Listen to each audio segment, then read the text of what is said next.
অন্য দেশের শাসক গোষ্ঠী আমাদের উপরে চেপে বসেছিল, অন্য দেশের মানুষ যারা আসলে নির্বিচারে আমার দেশের মানুষ মেরেছে। কিন্তু এইবার দেখেন 24-এ আমার দেশের পুলিশ, এই পুলিশ তো আমারই ভাই, কিন্তু তারা কিন্তু আমাদের ছাত্র জনতার উপরে গুলি চালালো, আমার ভাইকে আমার সামনে মেরে ফেললো। এবং কতটা নির্মম এই বিষয়টা। এবং এখানে আসলে আমার মনে হয় যে যারা এই বিচারটা চায় না, যারা এই শেখ হাসিনাকে মানে শেখ হাসিনা হয়ে ওঠার যেই ওয়েপনগুলো দেওয়া হয়েছে, এবং যে সেই সংবিধানটা, যেই সংবিধান একজন প্রধানমন্ত্রীকে এবং প্রধানমন্ত্রীকেই শুধুমাত্র ক্ষমতা দেয় এবং অন্য কাউকে কোনো ক্ষমতা দেয় না, সংসদে এতগুলো মানুষ তাদের কোনো ক্ষমতা নেই এবং রাষ্ট্রপতি শুধু পুতুলের মতো বসে থাকে, সেইভাবে করে যদি মানে একটা ফ্যাসিস্ট বানানোর একটা কারিগর যে সংবিধান, সেই সংবিধানের কোনো সংস্কার চায় না।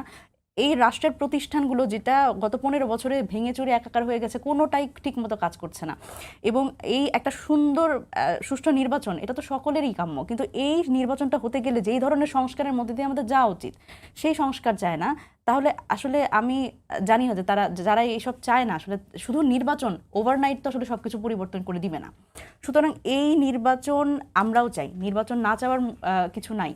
এবং নির্বাচন আমরা চাই, নির্বাচন যখনই হোক, কিন্তু আমাদের কথা হচ্ছে যে যেহেতু প্রধান উপদেষ্টা স্পষ্ট করে বলেছেন যে ডিসেম্বর থেকে জুনের মধ্যে ওনারা একটা টাইমলাইন দিয়েছেন। এবং এই আমার তো মনে হয় যবে থেকে প্রধান উপদেষ্টা এই কথাটা বলছেন, এর মধ্যে কিন্তু কোনো ইফ অ্যান্ড বাট নাই, মানে এই কথাটাই বারবার করে বলছেন। তো এখান থেকে সরে আসারও সুযোগ নেই এবং অন্যান্য রাজনৈতিক দল এভাবেই আসলে তারা প্রিপারেশন নিচ্ছে, এটাও বলেছেন। সুতরাং এই জায়গাতে আমার মনে হয় যে বিচারটা সকলের, এখানে যে ঐক্যমত্যের কথা বলি, এই ঐক্যে আসলে বিএনপি সহ অন্যান্য রাজনৈতিক দল অন্তত এইটুকু ঐক্যেও পৌঁছানো উচিত যে যেই বিচারের কথা, যেই গণহত্যার বিচার আমরা এখনো পাইনি,